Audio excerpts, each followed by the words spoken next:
Vous m'entendez bien là ou pas? Bon. Avant de commencer, je vais passer la parole à mon camarade, collègue et néanmoins ami Jean-Marc, qui a une annonce importante pour la saison à venir. Jean-Marc, si tu veux venir présenter ce qui est déjà bien connu des... Merci, Président. Merci à vous de m'accorder une minute. Alors, nous reconduisons cette année le projet en partenariat avec la Manuf, manufacture de danse. Le principe en est simple. Nous avons accès cette année à 4 chorégraphies, 4 spectacles, qui sont tous des créations. Donc nous sommes bien en danse contemporaine, en danse d'aujourd'hui, hein, c'est bien clair. Et nous aurons 4 créations au programme cette année. Alors, le principe, c'est une carte un petit peu comme une adhésion, je crois, à 6 ou 7 euros, qui nous donne ensuite accès à des places à 8 euros. Et si on a cette carte, on peut bien sûr y aller au-delà de notre programme de partenariat pour voir n'importe quel spectacle à des prix vraiment voilà, qui ne se refusent pas. Alors, si vous êtes ancien participant à ce programme, c'est-à-dire si déjà l'an dernier vous étiez dans le coup de la danse, Viviane par exemple, merci de me renvoyer un mail. Bon, vous avez obligatoirement mon mail, pour me dire que vous êtes partant, que je puisse le prendre en compte. Si vous n'étiez pas l'an dernier, mais que vous semblez intéressé, je serai à la fin, j'allais dire, du spectacle. Si, quelque part. Tout à fait derrière, je suis à votre disposition avec tous les documents et répondre à toutes les questions. Je vous remercie, à tout à l'heure, pour certains, si vous le voulez. Merci Jean-Marc. Bien, alors... vous avez à l'écran la bonne nouvelle du jour. Nous démarrons notre saison 2022-2023.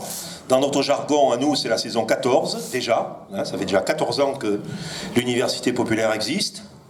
Et quand on voit la salle aujourd'hui, je peux vous dire qu'on est content, hein, n'est-ce pas? Parce qu'on se rappelle des débuts dans la petite salle au-dessus où on était 3, dont moi, donc vous voyez, et Jean et Monique, donc c'est pas beaucoup. Hein. Là, on est content, on se dit quand même, bon, voilà, ça a un peu progressé. Alors, notre séance aujourd'hui, elle va être en 3 temps même. Premier temps, je vais vous présenter la saison très brièvement, pour essayer de vous aguicher pour que vous puissiez venir évidemment souvent, c'est le but. Hein. Ensuite, je ferai donc ce que Jean-Marc a appelé le spectacle, autour de Madame Tolstoï. Et ensuite, comme d'habitude, vous pourrez poser vos questions, évidemment, sur ce qui aura été dit, et vous en aurez, je pense, de nombreuses. Je ne vous garantis pas que je saurai y répondre, mais c'est la règle du jeu de l'université populaire. Alors, on va commencer par la présentation de cette saison. Alors, vous avez à votre disposition, sur la table à l'entrée, notre programme de l'année, d'accord? Donc ce programme de l'année n'a d'intérêt que si vous le distribuez. Vous êtes nos meilleurs propagandistes, n'est-ce pas? On sait très bien que c'est comme ça que ça marche. Et donc, vous en prenez et vous les donnez. Vous ne les laissez pas surtout sur la cheminée ou sur le coin du buffet. Il ne faut pas qu'il y ait la poussière dessus. Vous les distribuez et vous invitez les gens à venir choisir une conférence et venir voir. Bon, et en espérant qu'ensuite, évidemment, ils reviendront. Alors, cette année, nous avons à peu près le même rythme que les autres années. On a 30 conférences sur l'année. Bon, c'est à peu près notre rythme ordinaire, puisque nous ne mettons pas de conférences pendant les vacances scolaires. On s'était rendu compte assez vite qu'il y avait une chute pendant les vacances scolaires pour des raisons bien compréhensibles. Non pas que vous alliez à l'école, mais certains d'entre vous ont des rapports avec l'école de manière indirecte. Bon, alors... Cette saison, le but c'est pas que vous lisiez, d'ailleurs c'est impossible à lire, donc voilà, c'est l'intérieur du programme. Alors cette année, ce programme a été assez difficile finalement à boucler.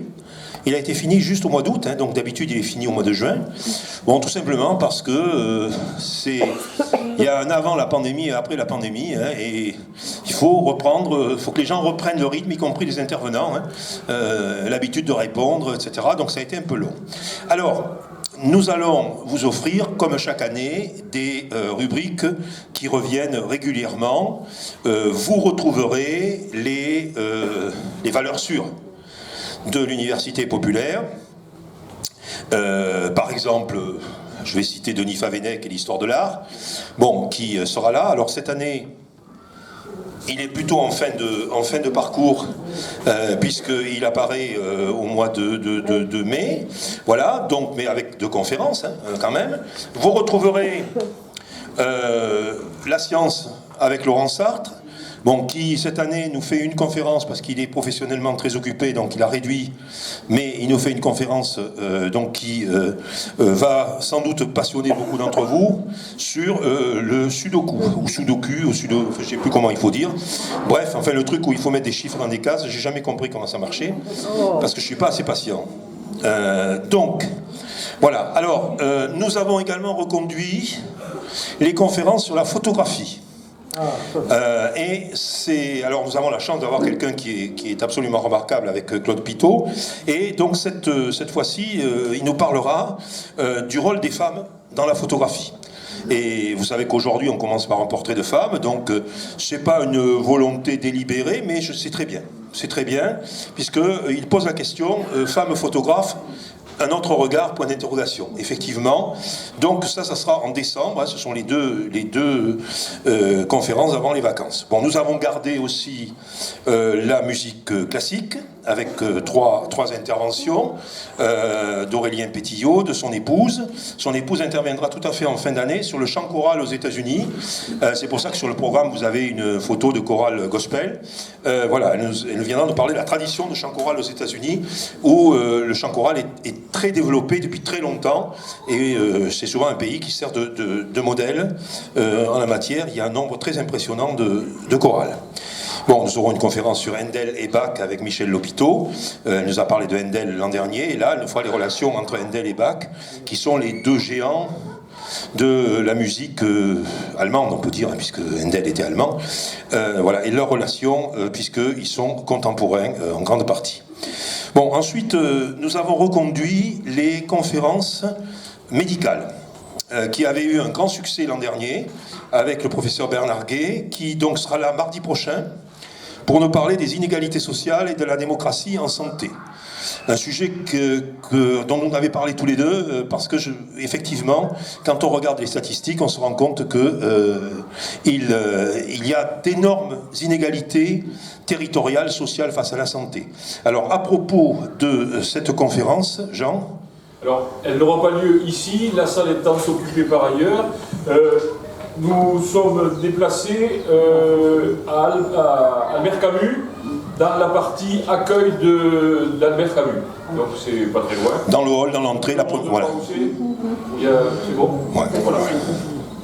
Voilà, donc si vous venez là, vous trouverez des gens qui n'auront rien à voir avec l'université populaire. C'est uniquement pour ce mardi, ils avaient besoin de cette grande salle. Donc voilà pour la santé. Il reviendra d'ailleurs en novembre pour nous parler des soins de proximité, qui est un vrai problème aujourd'hui. Alors qu'on commence à sentir en banlieue, mais qu'on sent beaucoup à la campagne, où je passe beaucoup de temps, et où maintenant l'expression désert médical est devenue banale. Les soins de proximité deviennent un luxe. Hein, et un luxe dans le temps et dans l'espace. C'est-à-dire, si vous avez besoin de voir un ophtalmo, vous allez attendre 8 mois ou 10 mois, et si vous avez besoin d'un soin infirmier, vous allez sans doute être obligé de faire appel à quelqu'un qui va venir de très loin si vous trouvez quelqu'un. Donc ça devient très très difficile. Nous avons également gardé 2 conférences littéraires avec Martine Courbin. Alors, les 2 sujets ne sont pas liés.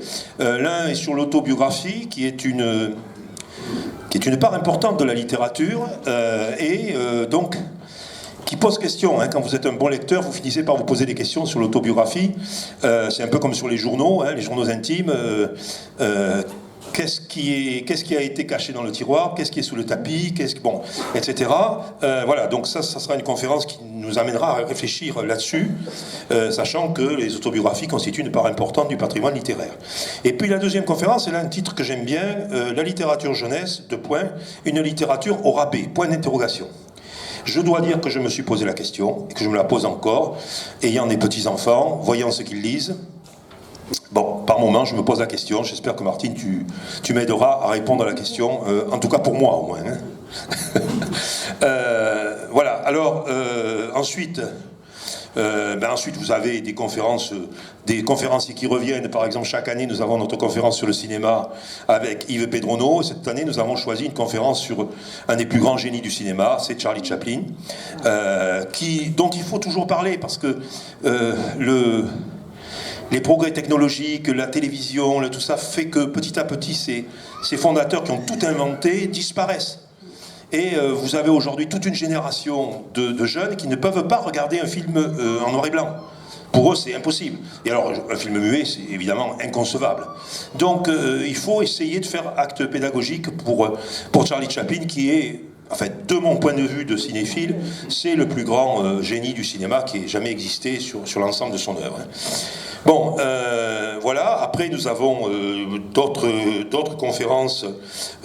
Par exemple, une conférence sur un ouvrier écrivain qui tenait des chroniques en occitan au moment de la guerre de 1870. Et donc c'est très intéressant parce qu'il a un regard d'ouvrier, un regard d'occitan sur ce qui se passe au nord de la France dans un tout autre contexte. Et donc on aura un professeur d'université occitaniste qui viendra nous parler de ça, sa conférence s'appelant « En patois pour la République », puisque cet ouvrier était profondément républicain, mais il était aussi profondément occitan. Ce qui, plus tard, à l'époque Jules Ferry, posera des problèmes. Il faudra choisir entre être républicain et occitan, à cause de Jules Ferry, évidemment, et pas à cause de la République. Bon, qu'est-ce que c'est que j'ai oublié ? Ah oui, on nous avait demandé des conférences sur le fonctionnement de l'État, sur les institutions européennes, choses comme ça. Bon, c'est toujours difficile à mettre en œuvre, mais nous offrirons 2 conférences par des acteurs qui ont exercé des rôles dans la société. Le 23 mai, vous aurez la justice, institution de la République, par quelqu'un qui a été ancien procureur de la République et qui donc a travaillé dans différents contextes judiciaires. Et je pense qu'aujourd'hui, s'interroger sur la justice, c'est absolument nécessaire, puisque vous savez que l'on entend chaque fois les discours disant il y a trop de laxisme d'un côté, de l'autre côté il n'y a pas assez de places de prison, etc. Donc il y a un problème avec la justice, et c'est pas forcément à cause des juges. Il faut peut-être replacer le problème comme il est. Et puis nous aurons une conférence alors sur les fonctions régaliennes de l'État. Dit comme ça peut paraître assez peu amusant, sauf que les fonctions régaliennes, c'est ce qui définit la capacité d'un État, et vous savez qu'on a beaucoup dit que le président Macron se concentrait sur les fonctions régaliennes, etc. Les fonctions régaliennes, n'oubliez pas que l'étymologie vient de Régis, le roi. Ce sont des fonctions qui étaient des fonctions de l'État et du roi bien avant la République, et qui sont restées. Donc on verra quelles sont ces fonctions aujourd'hui, comment elles peuvent évoluer, et aussi sans doute quelles sont les menaces sur ces fonctions, parce qu'il y a de réelles menaces, il y a des adversaires des fonctions régaliennes de l'État, notamment le marché évidemment, qui voudrait bien que l'État se dessaisisse d'un certain nombre de fonctions. Ce sera fait par un ancien sous-préfet de la Gironde qui connaît donc cela par cœur. Voilà, nous pencherons sur quelqu'un qui n'est pas très connu mais qui est né à Lormont, qui est un dessinateur affichiste des années 50, 60, 70, qui s'appelle Michel Gourdon, et qui a été un illustrateur extrêmement fécond et très talentueux, qui a beaucoup illustré les couvertures de romans policiers, notamment de la collection Fleuve Noir, qui à l'époque était quelque chose qui se vendait énormément, avec beaucoup d'auteurs français qui publiaient là-dedans. Bon, c'est évidemment là-dedans que San Antonio a été publié, pour ceux qui ont des lettres. Et donc...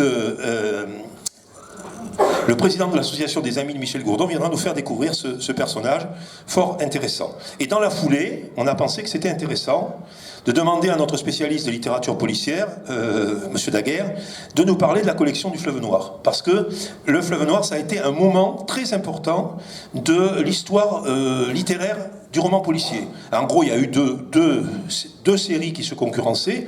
La série noire, qui publiait essentiellement des adaptations, des traductions de romans américains, et le Fleuve Noir, vous voyez bien le mot noir évidemment qui apparaît, qui était, lui, voué beaucoup plus à des auteurs français.